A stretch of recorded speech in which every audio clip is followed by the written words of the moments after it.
Dunia ya leo tulionayo, majaribu ni mengi sana, yapo katika mambo ya mwili, sana sana katika mwili.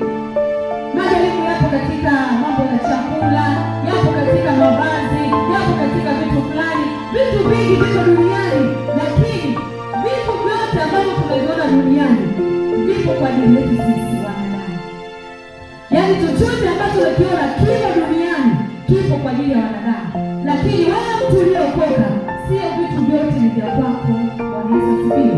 Vinywaji vipo vingi, soda zipo nyingi, sijui mavazi yapo mengi, yapo yote kwa ajili ya wanadamu, lakini sio yote ambayo wewe yanakufaa kama mtu ambaye umeokoka. Bwana Yesu asifiwe.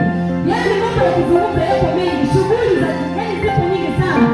Shughuli nyingi za kiuchumi zipo ambazo unaweza ukazifanya zikakupatia pesa, lakini sio zote ambazo wewe mtu ambaye umeokoka, ambaye unabeba utukufu wa Mungu unapaswa kuzifanya.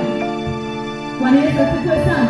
Na kwa nini huwezi ukazifanya zote? Ni kwa sababu ya kulinda ule utukufu wa Mungu ambao umeweka ndani yako. Bwana Yesu asifiwe. Bila zipo kwa ajili ya wanadamu.